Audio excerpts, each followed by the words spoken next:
Alam raya ini milik Allah.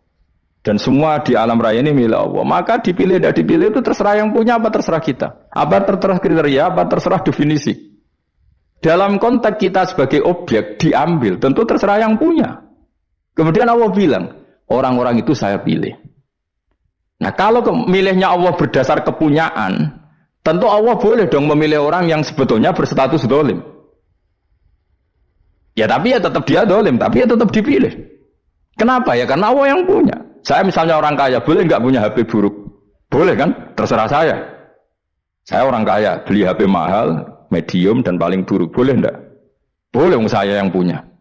Enggak boleh, Gus, dengan orang kaya harus beli HP yang mahal. Yang bilang harus siapa? Nah, kegoblokan kita ini seperti ini. Nak wong sugih HP ini kudu larang.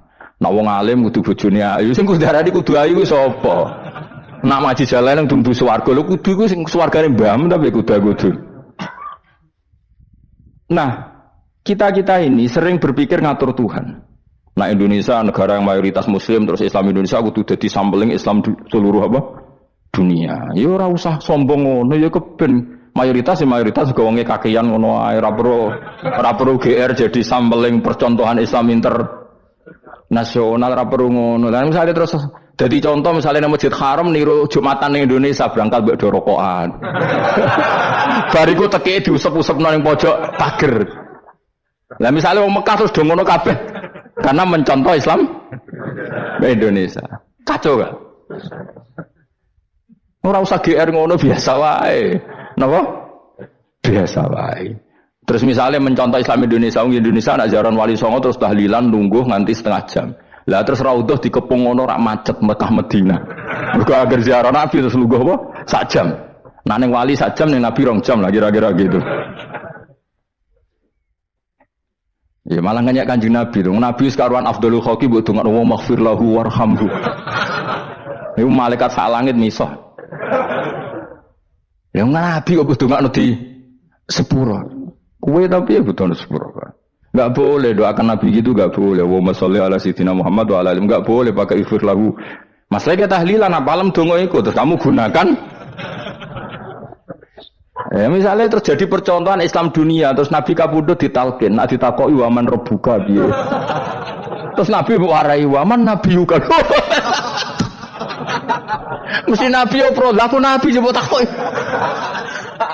Jadi kita ini sering kumo luhur karena kita mayoritas terus jadi percontohan Ora usah ngono. Paham ya napa? Ndak usah ngono, mayoritas ya mayoritas ae, tapi ora usah GR jadi apa? Percontohan internasional. Mungkin kalau masalah Islam damai ya bagus, tapi itu kan tidak hanya Indonesia. Di mana-mana yang Islam damai juga banyak dan yang tukaran juga banyak. Toh yang tukaran nggak pernah maklumatkan diri ini percontohan dan ya biasa saja. Saya ulang lagi ya. Maka menurut saya nggak akan benar pendapat Khawarij atau pendapat Islam yang keras bahwa orang dosa besar itu keluar dari Islam. Karena ketika Allah mengatakan, kemudian aku pilihkan kitab ini, tak kasihkan orang-orang yang saya pilih. Itu diantara yang pertama adalah meskipun mereka sebagian tetap zalim. Artinya tetap zalim itu tidak menjadi dia keluar dari status Islam. Paham ya? Sekarang saya tanya, yang dikatakan warga Indonesia itu siapa? Ya siapapun yang bergeografis di Indonesia, lahir sebagai aktor Indonesia, ya orang Indonesia. Kemudian ada yang penjahat, ada yang maling, kita penjara. Apa dia keluar dari kebangsaan Indonesia? Enggak kan? Sama ketika orang Islam menjadi zina dan fasik koruptor, keluar dari Islam enggak? Enggak. Karena Allah tetap bilang faminhum. Apa? Faminhum. Jelas ya? Wes kayak ngarah Khawarij. Kenapa? Kalau Khawarij cara berpikir itu ekstrim. Setiap dosa besar itu mengeluarkan orang dari status Islam. Itu bahaya sekali. Karena nanti kalau itu iya, kita akan kehilangan banyak orang nopo Islam. Makanya Nabi nanti ngendikan, saya berharap yang nanti masuk surga dari umatku itu separuh, 2/3. Itu kata ulama-ulama. Kalau kita pakai mazhab Khawarij, orang Islam itu tidak sampai 1/3. Karena banyak yang keluar dari Islam. Duwe keris gak Islam, duwe adek ra Islam, nglakoni jimat gak Islam, nyekel patok gak Islam, dosa gede gak Islam, korupsi gak Islam. Terlalu banyak yang kita usir dari Islam. Lalu kita ngusir atas nama apa? Coba. Kalau atas nama Tuhan, kamu tidak Tuhan. Atas nama wakil Tuhan, Tuhan tidak pernah mewakilkan ke Anda. Orang ono mandate. Yang kita tahu dari Quran ya ayat ini, tsumma awrasnal kitabal ladzina nastafaina min ibadina. Kemudian kitab ini tak kasihkan orang-orang yang saya pilih, dan orang yang saya pilih itu faminhum zalimul li nafsi. Dan sebagian dari itu adalah orang zalim, dan itu jelas bagian dari itu. Artinya keluar apa masuk? Keluar apa masuk? Masuk. Meskipun yang zalim tetap berstatus zalim, kayak warga Indonesia, ini semua warga Indonesia. Paham ya? Yang maling ya tetap warga Indonesia, meskipun ya tetap maling. Jelas ya? Tenan to ora yo. Makanya ahli sunnah itu pendapatnya falam nukafir mu'minan bil wisri. Kita tidak akan mengkafirkan orang mukmin hanya karena melakukan dosa. Kenapa ya? Karena Allah bilang faminhum setengah sangking itu masuk bagian. Dan itu luar biasanya Allah disebut istofaina. Tetap orang-orang pilihan. Maka ini penting saya utarakan supaya kita ini tidak sok-sokannya. Terus yang zalimul li nafsi pun potensi dimaafkan sama Allah. Asal dia tobat, dan tobat itu sama Allah nggak ada batasnya. Malam yuhur kiri sampai apa? Nafas apa? Terakhir. Dan kadang orang itu sebetulnya nggak niat tobat, cuma ada perilaku tertentu sehingga dan Allah itu simpati. Itu juga banyak yang diterima tobatnya Allah. Makanya kata ulama-ulama itu, istighfar itu tidak syarat diampuni. Yang menjadi orang terampuni itu kehendak Allah. Istighfar itu bagian kecil dari syarat-syarat itu. Tapi bisa saja orang tanpa istighfar tapi diampuni Allah. Misalnya Allah dawuh wa yaghfiru ma duna dzalika liman yasha. Itu bukan liman yastaghfir tapi liman yasha. Contoh masyhur kan, kamu pernah dengarkan ada orang nakal itu, mau misah itu ya kira-kira lonte atau apalah. Dia datang pulang ketika melihat anjing ngeleti pasir, dia berpikir ini kehausan kayak saya. Kemudian dia turun ke sungai memberi minum anjing itu, kemudian Allah memaafkan dia karena itu. Pas itu di semua hadis riwayatnya dia tidak pernah istighfar. Telah punya perilaku yang menjadikan dia diampun. Banyak enggak seperti itu? Banyak, makanya wa yaghfiru ma duna dzalika liman yasha. Mayasa itu ya yang digedaki Allah. Bisa saja kalian ini sering istighfar tapi enggak dimaafkan Allah. Tapi delalah punya satu perilaku yang cara Allah itu penting, kemudian dimaafkan. Kayak Saharatu Fir'aun itu dia tidak pernah istighfar, tukang sihir Fir'aun. Dia diampuni Allah, dikasih iman tuh gara-gara jadi wong Jogja. Terus ngono tok. Jadi pas mau duel adu sihir.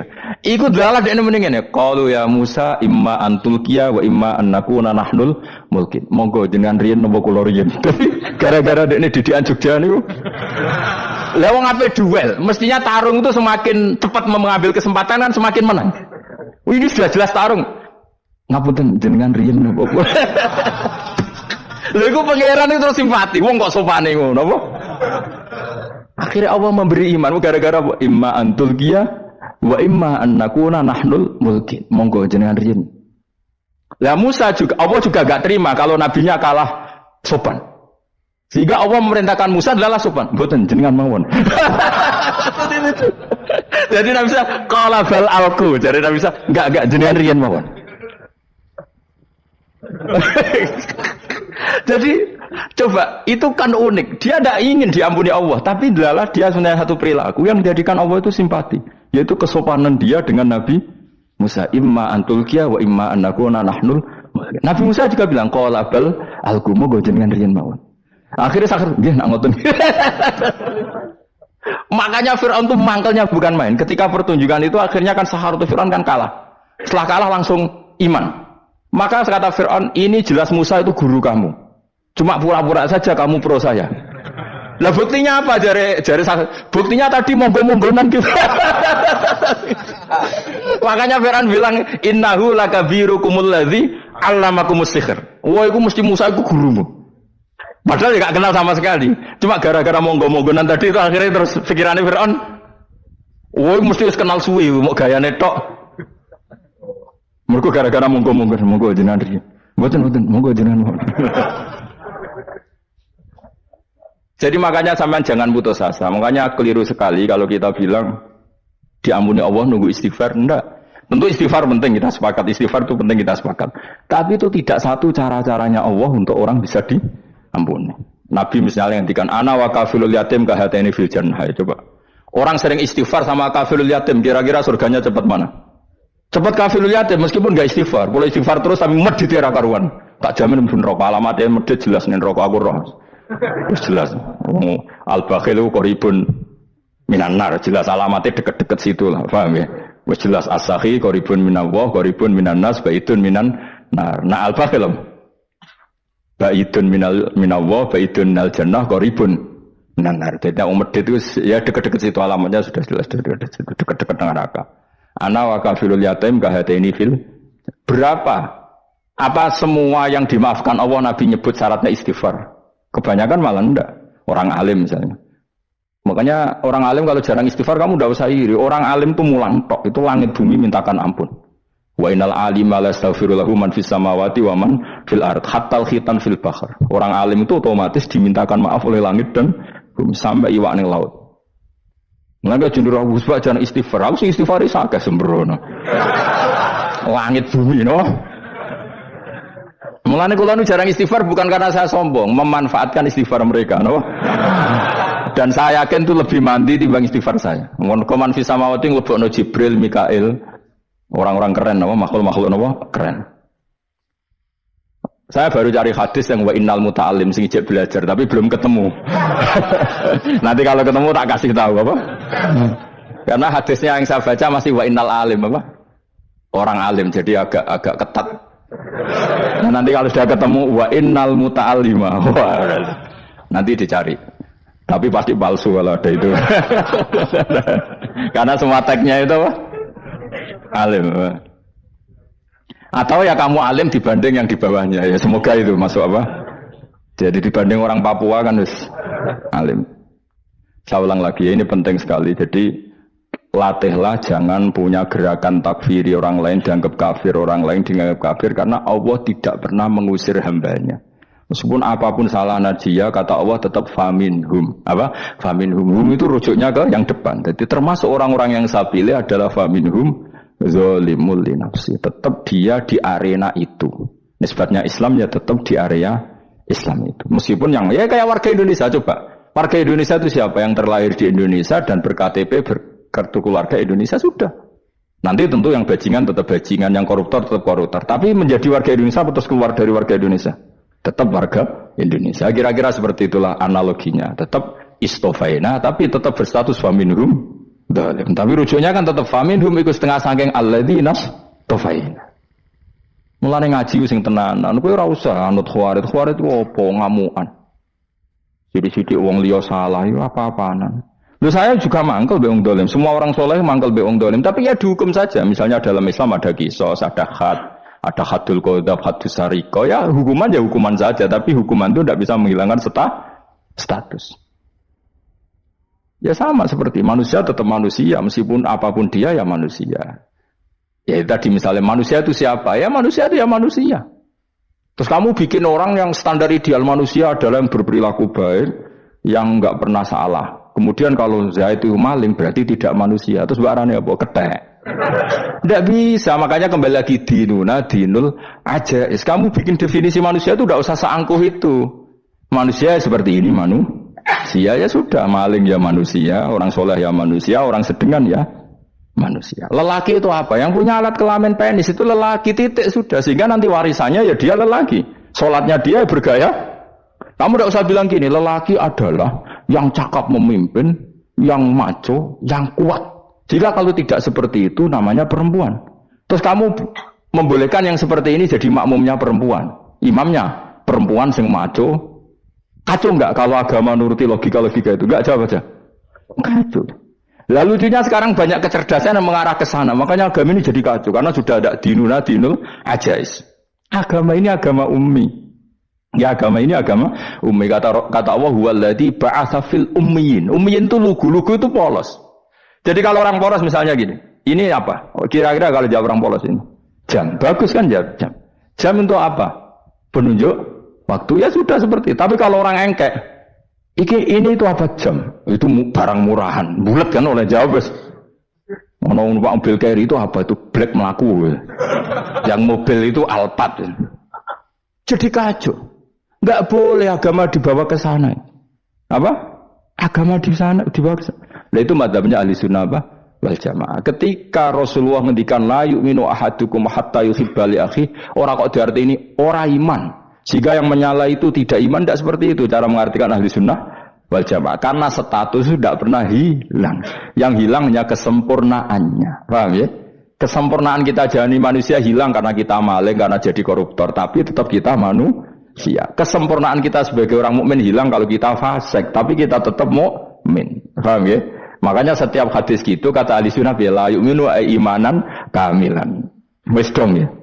Dong. Ya terus alhamdulillah subhanallah. Ya doa alim mas malam 22. Malam Lailatul. Aku kadang yang melok goblok aduh. Saya tuh sering dididik sama bapak saya, sekumpul wong akeh kudu melok goblok guys. Makanya bapak itu kalau ada orang pidato, bapak kan juga enggak suka pidato juga, tapi ya kerso kadang-kadang. Saya pun kadang-kadang kerso. Asal sing utus pernah guru, pernah sepuh kadang kerso. Nah, bapak nak bahas pengajian dia ngomongin balik dari bapak, malah bingung. Ngomong apa wae. Coba kita dengan PD-nya bilang Lailatul Qadar itu 21 sampai berapa? 29. Lailatul Qadar. Warna iki malam Lailatul Qadar. Lalu Lailatul Qadar keren tuh karena apa coba? Karena nuzulul Quran.